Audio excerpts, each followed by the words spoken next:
suis en compagnie du maire de Sainte-Famille, M. Jean-Pierre Turcotte. Alors, bienvenue, M. Turcotte. Merci bien. Merci de l'invitation en particulier. Là. Alors, en débutant, j'aimerais que vous me fassiez un petit portrait de votre municipalité, donc les nombres de résidents, les attraits majeurs. Oui, Sainte-Famille était la première municipalité à l'île d'Orléans, qui date quand même des années 1700 avec la fondation de la fabrique. Après ça, ça a été la municipalité. On est une population de 962 actuellement. On a déjà été beaucoup plus que ça. On a déjà été presque 1500. Ça a diminué. Puis dans les années 90-95, ça a recommencé à augmenter un peu, mais notre gros problème au niveau des municipalités comme l'île d'Orléans, c'était au niveau du zonage agricole. On n'a pas beaucoup de terrain à vendre. On construit environ 1 à 2 maisons par année. Puis cette année, vous voyez, on n'a pas une de construite. Ça fait que c'est... Le renouvellement des citoyens se fait lentement. Il y a beaucoup de ventes de maisons, mais souvent, c'est des gens qui sont rendus à une certaine âge, qu'il n'y a plus beaucoup d'enfants ou les enfants sont rendus adultes. Ça fait que c'est un peu complexe comme administration municipale. C'est plus difficile un peu. La population n'augmente pas vite, mais on espère que ça va augmenter, puis un jour, on réussira peut-être à dézoner quelques terrains de plus. Et vos attraits majeurs à Sainte-Famille, ce sont des trucs qui touchent l'histoire, sûrement? Oui, l'attrait principal à Sainte-Famille, il y a la Fondation François Lamy, qui a récupéré le vieux presbytère de Sainte-Famille à côté de l'église. Il y a la maison de Rouen. On a une brasserie là, qui est en reconstruction. C'est la seule brasserie qu'il y a à l'île. On a des vignobles, on a beaucoup de choses, beaucoup de kiosques de vente à la ferme, ce qui amène beaucoup de citoyens à venir faire le tour de l'île. Puis on a un des plus beaux paysages à voir sur la côte de Beaupré l'automne avec les feuilles. C'est des beaux couchers de soleil. C'est convivial. Tout à fait. Vous m'avez dit, vous en parlez, que les gens viennent à l'île, viennent faire le tour, entre autres, pour les fruits, les légumes, durant les différentes saisons de l'été et de l'automne. Vous me disiez que cet été, c'était particulier avec la pandémie. Vous avez eu un afflux, on pourrait dire, supplémentaire de touristes qui arrivaient d'un peu partout pour aller sur l'île, c'est bien ça? Oui, cet été, on a eu beaucoup de gens de la région de Québec, de Montréal. On a toujours beaucoup de Montréal, mais cette année, ça a été un surplus. Vu que l'île, c'est très petit, mais il y avait beaucoup de circulation, puis on a 2 casse-croûtes, entre autres, qui attirent beaucoup de gens. Là. C'est incroyable parce que, vu que les restaurants étaient fermés, les gens mettent à des casse-croûtes, puis on a le parc des ancêtres, bien, il y allait manger là, ou s'assiser un peu partout, là, à l'île, sur le bord des champs. Là, Est-ce qu'au départ, les gens étaient un peu craintifs d'avoir arrivé tout ce monde-là ou ça s'est ajusté avec il y en a qui étaient craintifs un peu, mais la plupart étaient contents parce qu'on vit beaucoup de l'agriculture. Ça fait que les gens étaient très fiers de ça, qu'il y ait beaucoup de monde. Ils ont vendu très bien leurs produits. On peut eu de problème. L'autocueillette a très bien fonctionné, même cet automne pour les pommes. Ça a été un peu plus difficile parce que la température était moins bonne, là, mais ça s'est bien fait quand même. Aussi, si on regarde, vous avez complété certains travaux là, durant l'année 2020, entre autres, un projet important qui était pour la municipalité, celle de la patinoire couverte. Quels ont été les travaux finaux qui ont été faits cet été? Ah, bien, il y avait la contracteur a eu un problème avec la peinture. Il aurait fait la peinture.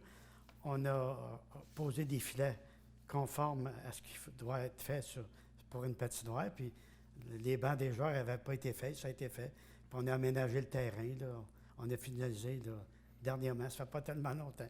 Donc là, les travaux sont complétés. Ils sont complétés. Là, on va passer peut-être à d'autres projets là, pour l'an prochain. Mais... D'accord. Si on regarde aussi un des sujets importants dans les dernières semaines, dans les derniers mois, on parlait beaucoup du pont de l'île d'Orléans, le nouveau pont.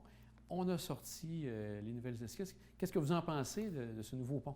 Bien, ça va être très bien. Là, ça donne une belle allure. C'est vraiment quelque chose de très bien. Puis remarquez bien qu'avec les voies cyclables qui vont permettre aux gens de traverser sur le pont et non sur un trottoir. Puis les voies vont être plus larges, beaucoup plus larges. 2 voies, c'est quand même suffisant. Parce que l'île, quand tu arrives à l'île, il y a juste 2 voies de circulation. Puis les accotements vont être très larges, fait qu'il n'y aura aucun problème. Puis on espère qu'il va être devancé un peu, là, mais c'est sûr que c'est toujours long des travaux. D'accord, donc de ce côté-là, donc le pont. Aussi, vous m'avez parlé tout à l'heure, puis c'est ça m'a marqué, au niveau de l'école, vous êtes une des rares municipalités au Québec à qui l'école appartient, si j'ai bien compris, c'est ça? Oui, notre école nous appartient depuis 1995. Suite à la commission scolaire voulait fermer notre école. Nous, on n'a pas accepté, on a récupéré l'école. Puis depuis ce temps-là, c'est la municipalité qui prête les locaux gratuitement à la commission scolaire, puis on fait le ménage, on paie l'électricité, toutes les dépenses. Puis depuis ce temps-là, on a réussi à augmenter le nombre d'élèves à Sainte-Famille, qui était de 45, on a passé autour de 70 actuellement.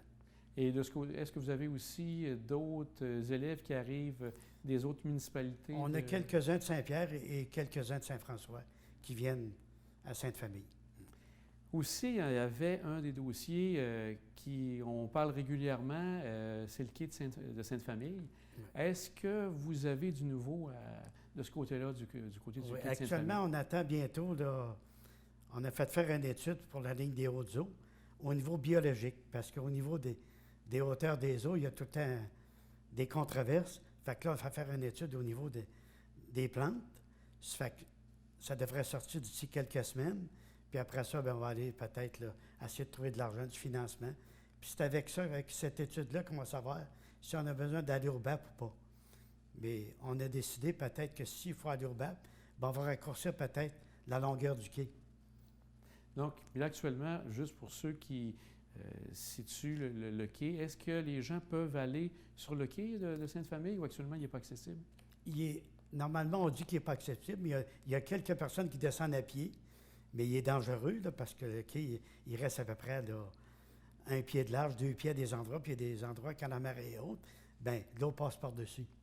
Et dans vos plus beaux, on pourrait dire, dans vos plus beaux projets par rapport au quai, comment vous le voyez, ce quai-là, avec bien sûr, tout en respectant l'environnement, mais de quelle manière vous le voyez?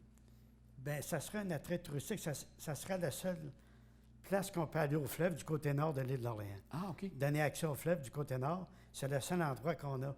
Saint-Pierre a peut-être un projet bientôt, mais pour l'instant, il n'y en a pas. Mais on ne descendrait pas en auto en bas. On pourrait descendre par un escalier. On ferait faire un escalier avec de l'interprétation, avec une belle vue sur la côte de Beaupré, des paysages. Puis sur le quai, c'est une place pour prendre une bonne marche parce qu'on est quand même autour de 500-600 mètres du fleuve. Donc, de voir ce qui se passe à Saint-Anne-de-Beaupré, oui. Ça va vous donner, oui. ça va vous donner des envies, on pourrait dire. Oui, ça fait déjà 7 ans qu'on travaille sur le projet. Puis je pense que ça va avancer tranquillement, mais ça va avancer. Aussi, je crois que vous avez eu à compléter certains travaux durant l'année au niveau de vos bâtiments municipaux, j'ai bien compris? Bon, c'est pas terminé. On a donné les contrats, mais on a notre toiture d'édifice municipal à refaire, mais le contracteur n'a pas eu le temps encore de le faire bientôt. Ça devrait se faire bientôt, ou si ça ne se fait pas cet automne, mais ça va être au printemps, très tôt.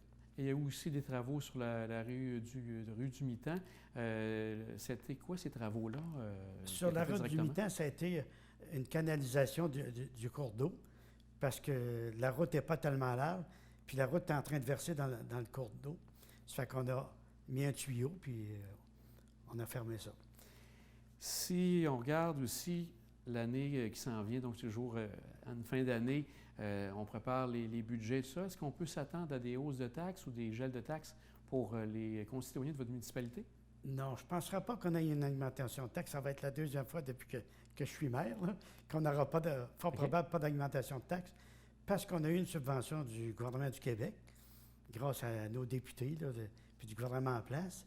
Et aussi, on a eu beaucoup de ventes de propriétés, ce qui nous ramène beaucoup de surplus. Ça fait que je ne penserai pas qu'il y ait d'augmentation de taxes. Durant la pandémie qui se poursuit encore, de votre côté, à la municipalité, comment ça s'est développé au niveau des communications? Est-ce que vous avez davantage travaillé au téléphone, travaillé sur des rencontres Zoom, Teams? Comment ça a été fait chez vous? Oui, on travaille beaucoup avec des rencontres Zoom et Teams, mais pas avec le conseil comme tel. Avec le conseil comme tel, on les a faites au téléphone. C'est plus difficile un peu, mais ça se fait quand même. Mais notre bureau municipal est quand même ouvert, a toujours resté ouvert, vu qu'il n'y a pas beaucoup de circulation, puis on respecte les normes sanitaires, ça fait qu'il n'y a aucun problème là-dessus. Il y a quelque chose de particulier aussi avec vous, M. Turcotte. Vous me disiez tout à l'heure, ça fait déjà 35 ans que vous êtes maire de la municipalité. Est-ce qu'il y a plusieurs, dans le passé, dans l'histoire, même au Québec, des maires qui ont une si longue longévité, on pourrait dire? Oui, il y en a quelques-uns. Remarquez bien que je pense que ceux qui ont resté le plus longtemps, c'est autour de de 42 ou 43 ans. Ah oui? Oui, parce que la Fédération québécoise des municipalités les fête à tous les congrès. Ils donnent une genre de plaque commémorative. OK. Puis l'année pas, il y a 2 ans, je pense que c'était 42 ou 43 ans. Ah oui. Mais Ah. c'est pas nombreux. C'est 1, 2, 3. D'accord, je comprends. Et on arrive en année électorale, donc de votre côté, est-ce que vous êtes prêt à vous relancer pour peut-être arriver aux 40 ans, finalement? Non, je ne pourrais peut-être pas atteindre 40 ans parce que c'est ma 35e année. OK. Puis je me représente, ça va être 4 ans. Mais, OK. mais j'ai été conseiller municipal une année. Ça fait que Ah, j'aurais fait peut-être 40 ans de politique. Mais je suis en train de réfléchir à ça, tranquillement, pas vite. Mais je vais donner ma réponse peut-être au mois de mai. Là. donc on va suivre ça attentivement, M. Turcotte. Ouais. Merci pour l'entrevue. Merci pour vous aussi. Alors, ça met fin à l'émission. On se revoit la semaine prochaine.